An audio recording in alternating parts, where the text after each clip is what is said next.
What's up? It's Mike, and you might have noticed the shirt. That's right, it's time for the Yearlies, the yearly year show that happens once a year.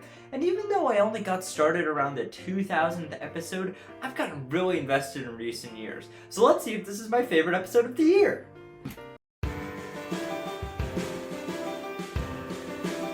Hello everyone, and welcome to the Yearlies, the yearly year show that happens once a year. And welcome to our 222nd episode. Do you want to start the year right? Well, I already messed that one up. I woke up this morning. Do you want to be a virgin? Oh, I'm one step ahead of you. I always have my copy of New Super Mario Bros. U Deluxe on me. Do you want to be physically fit? Yeah, but that would involve me playing real sports. Do you not want to play real sports? Well, the Yearlies and I have just the thing for you. An all-in-one care package that only costs 3 easy payments of all your dignity. Worth it?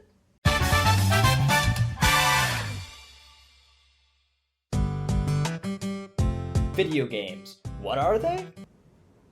Not this. That's a question that sounds crazy to me and also likely to you, but if you really think about it, for a while there, video games had a very niche audience. From the NES all the way up through the 6th generation of game consoles, video games were rising in popularity but hadn't really blown up in the mainstream, if you ignore the PS2.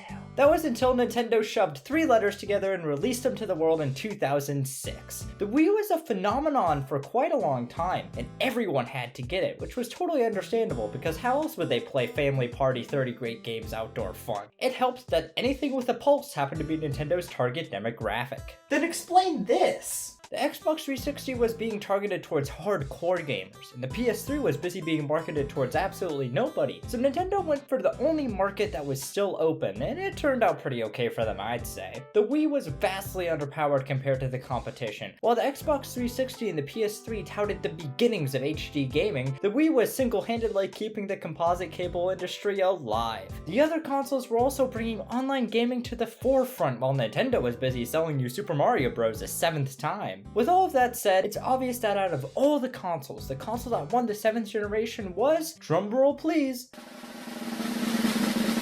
the Wii by a mile. It wasn't even close. Damn it! The Wii thrusted games into a spotlight that they just hadn't experienced before, and that was partially thanks to its unique controller, the Wiimote. A controller so simple that even your grandpa could use it, thanks to its heavy emphasis on simplicity and motion controls. You either love motion controls or you hate them, so naturally I'd fall into the middle camp. I really don't mind motion controls, they can be fun and used in creative ways. And then there's Breath of the Wild. This isn't a fun or creative way. The Wii's game library was very much like this, with some games using the Wiimote in cool and fun ways, and others just shoehorning in motion controls because they got bored on a Saturday. Let me tell you, Saturdays are the worst. Nintendo, realizing the motion controls were a little wonky, decided to release a game with the Wii to help ease people into the wild and wacky world of looking like an idiot. A simple game that was easy to understand and easy to enjoy with the whole family. And then they ruined it by adding golf. They were so close. Everyone's either heard of Wii Sports or played it in one form or fashion. It might as well be up there with water and food. It's one of the best-selling games of all time, but considering it was almost always bundled with one of the best-selling game consoles of all time, if it wasn't, I'd have some questions. Nintendo developed Wii Sports with the sole purpose of showing off what this newfangled motion control technology thing was, how it worked, and by all measures, it really succeeded. It was a great showcase of what the Wiimote and the Wii in general was all about, and it made for a great tech demo. As a video game, though? Let me introduce you to the definition of shallow. Before we get into all of that, though, I gotta be honest, the presentation this game has isn't bad at all. The menus are all simple and clean, and for one of the first ever Wii games, it actually looks pretty decent. The music is pretty legendary as well, particularly the title theme. There are other good tracks here too, but everyone's heard the title theme before. With that being said, this game is next to nothing going for it in terms of content, with only 5 games and very little in terms of modes or customization for each. Let's rank each game out of 7 stars, because why the hell not? Starting off with tennis, well, it's tennis alright. Thought it was basketball. So you pick the CPUs you play against, or you can play against yourself if you really want. It's a free country. It's honestly super funny you can do that. But other than that, I mean, just look at it. You hit the ball back and forth with no background music until the ball hits the ground, and you repeat until someone's Wiimote swing doesn't go through and the game ends. While the control scheme was super cool at the time, it honestly still works surprisingly well to this day. Moments where you swing the Wiimote and nothing happens are too frustratingly common. You could never understand how much I care about the competitive integrity of my Wii Sports tennis games. There's also not much at all in terms of other options except to make the game longer. Well, why would you want to do that? So overall, tennis gets a 2.5 out of 7 stars from me. I just wish it was basketball. Next up, we got baseball, the good old American pastime, right up there with anime and noodles. It's scary out there. Do you think I'd leave my house? And if you were a betting man, I hate to break it to you, it's definitely baseball too. There's innings, batting, pitching, you looking stupid, everything that makes baseball baseball. And really nothing else. There's absolutely no settings to customize your Wii Sports baseball experience, and it would have been nice to be able to change the amount of innings or the amount of runs before the mercy rule kicks in, or literally anything. With all that said though, baseball is actually pretty fun. It takes full advantage of the Wiimote's capabilities and does an excellent job of showcasing the motion controls. Even with the lack of anything besides, baseball, I still had a decent amount of fun with this, so I give it a 3.5 out of 7. Can't say that about bowling. Bowling, more like boring. It goes without saying, there's no options, so let's just get right into the meat of it. I don't really like bowling in real life, and Wii Sports doesn't really change that. In addition to that little nugget of knowledge, the motion controls here are really wonky. I swear, I can move the Wiimote as straight as humanly possible, but sometimes the bowling ball will just curve straight to Narnia, which while at first is kind of funny, gets a bit annoying real quick. Just thinking about giving Wii Sports bowling anything other than a 1 out of 7 makes you want to throw up. Oh. Ugh. 1.5 out of 7. Next up is golf. You actually thought I was going to talk about golf? Do I look like a maniac? I'm never talking about golf. Last up is boxing, and I can say honestly, this is far and away my favorite game on offer here. Is it extremely jank? Yeah. Does it not work half the time? Yeah. Is the punching oddly super duper satisfying, thus making it really fun?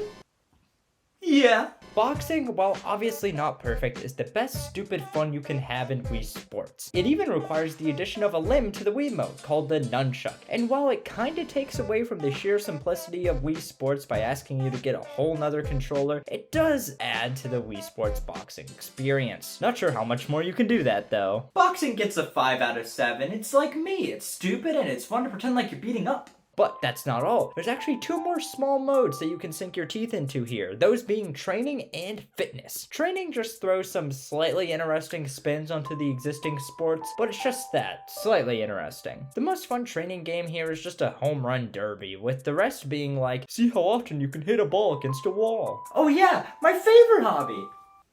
The last game mode available in Wii Sports is Fitness, which every day picks 3 random games from training and then at the end calculates your Wii Fitness age. It's the most accurate measurement of your level of fitness. Just ask my doctor. Ah, thank you. I'm 56? So overall, Wii Sports gets a 56.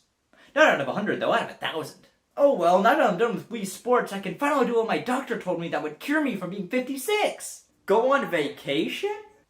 This'll do. Holy shit, this is an actual video game with actual content and game modes? Oh, thank God it wasn't an actual vacation. I f***ing hate Disney World. The sequel to the bane of every TV's existence launched on July 26, 2009 in North America, with everyone generally agreeing that it sure is some more Wii Sports. After the intro music that only slaps slightly less compared to the original Wii Sports intro music, you get thrown into a menu with 12 entire different games to choose from, which is definitely more than 5. Off the top, I'll say it. Wii Sports Resort does exactly what every sequel should do, which is both expand upon and improve upon the original. Just the fact that it has more than half an hour worth of content makes it worth it. This improvement came with a price, however, that being the introduction of a tumor to the Wiimote. This little doodad is called Wii Motion Plus, also known as my favorite paperweight.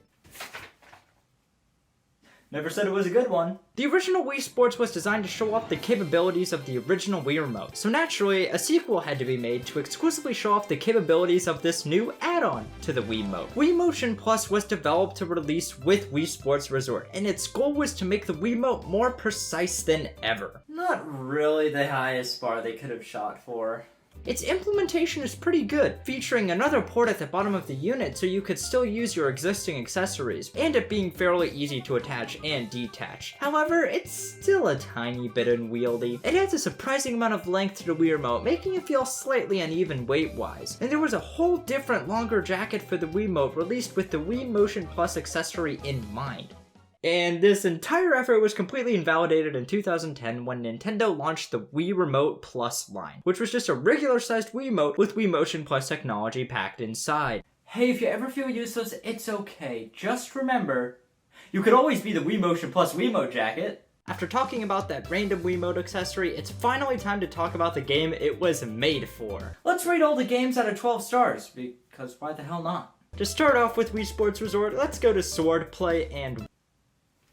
Wait a second, is that actual game modes for a game? That's right, for most of the games in Wii Sports Resort, there are actually individual modes for each game, but for the sake of time, I'll just rank each of the games overall and not the individual modes. I don't want to be known as the guy who talked about Wii Sports and Wii Sports Resort for 18 minutes. Back to Swordplay, and the first mode is Duel, and it's a simple 1v1 between you and either a CPU or a friend. Guess which one applies to me? Your options are to swing your sword by swinging your Wiimote in a similar fashion, and block as well. And that's basically it, and even though it's extremely simple, I must say it's super fun to swing your Wiimote like it's a sword. Star Wars Connect could never. Next mode is Speed Slice, which instead of committing acts of violence towards other people, the focus switches to fruit and assorted scoreboards. It's a fun twist, but although the swings you make go through most of the time, there's some times where they just kinda don't. It works way more than a dozen, however, so a totally harmless, fun game mode. Last up for Swordplay is Showdown, and this one is actually really cool. There are 10 whole levels to choose from, and you automatically walk down a path while killing every Mii in your path.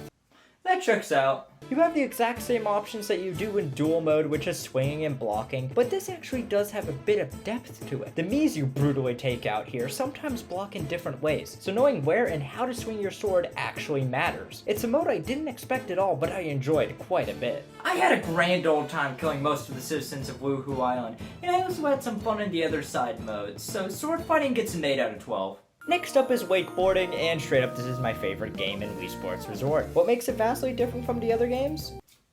Ow! I played this game way too much as a kid. I think it just has something to do with how satisfying landing several perfect jumps in a row is. It controls very well too, with the Wiimote fairly accurately reading all the twists you make in the air. Nothing more I can really say about it. I'm not sure what makes wakeboarding special, but it's just a super chill, fun time that brings back a lot of memories. Easiest 12 out of 12 I've ever given. God thinking he's all perfect up there? He's never seen Wii Sports Resort wakeboarding. From one of the best to one of the worst, Frisbee. I don't know what happened here, but the controls for this one just never worked for me, and this applies to all of the modes within Frisbee. Frisbee Dog involves you aiming for an invisible target, and any fun that can be had here is instantly sucked away by the terrible controls. At least the dog is cute. The good news is the next mode didn't need any help having the fun sucked out of it because it's Frisbee Golf.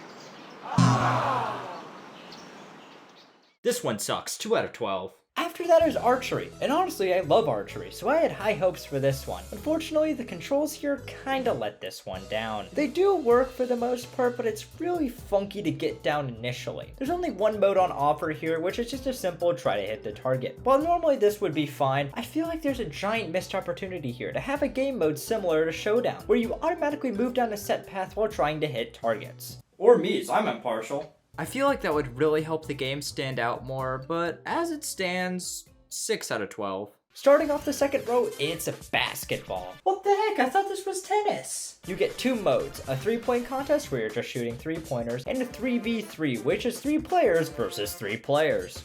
Guess this really isn't tennis. Both modes have a different enough spin, but to sound like a broken record, I just wish there was an option to extend the time of 3-point contest or to 3v3 mode. The controls and physics are decent enough, so there's nothing really to complain about, I just want more. Except it's not tennis, so it only gets a 3 out of 12 for me. Another intensely competitive sport near and dear to my heart is table tennis. It could be worse. I could like League of Legends. This is the best tennis experience available across both Wii Sports games, with way better controls than the first game and also featuring one of the best modes on offer in Wii Sports Resort in Return Challenge. At its core, Return Challenge is extremely simple. Just hit the ball back when it gets close to you. But once you get a certain number of points, these can start appearing, which you can hit for bonus points. Due to the actually decent controls this time around, these cans are actually really fun to go for, and it makes how you swing the Wiimote actually matter. It's a really good time and pretty addictive. Wait, is Wii Sports Resort table tennis just League of Legends? Solid 10 out of 12. And the next one up is golf. And the next one up, bowling makes its grand return, and it's actually a grand one. Gone are the uncontrollable curves the ball would endure in the first game. I could actually land a strike in this version.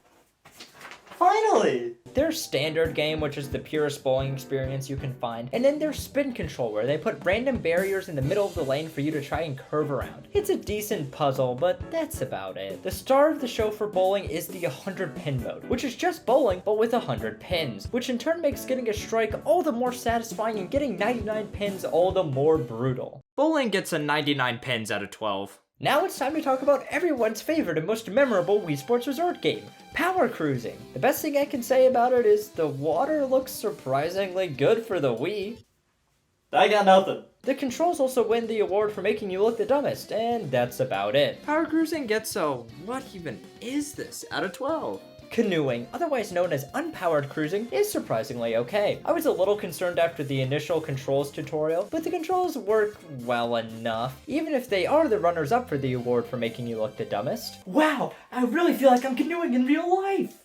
This gets a not power cruising out of 12. Second to last is cycling, and this one also surprised me. There's a ton of different options and courses to choose from here, and cycling around all the different parts of the island is a really fun time. The controls work very well, and while not a large sticking point for most of the other games, the graphics really pop in this one. One of the better games in Wii Sports Resort, 11 out of 12. Lastly, we got air sports, featuring skydiving and island flyover. Skydiving is essentially an excuse to just get a cool looking screenshot of your Mii. And then there's island flyover, which is without a doubt my favorite thing in the entirety of Wii Sports Resort, next to wakeboarding obviously. All it is at its core is flying around the island, picking up as many informational spheres as possible. But there's so much charm to it all, and I love exploring the island. It's honestly like a tiny open world game. Now Breath of the Wild! This game wishes it was as good as Island Flyover. It's also super neat to see where all of the other games take place, like the little sword playing arena on the island. It's just super neat to see everything together. It's an extremely relaxing time, and honestly the only complaint I have with it is you can't do it forever. I would gladly waste a ton more time playing it. Island Flyover just by itself gets a nice 11 out of 12. Well, I finally cured myself from being 56, and I followed all of the steps that the yearlies told me, so this year should go great. Just don't ask why my copy of New Super Mario Bros. U Deluxe is wet.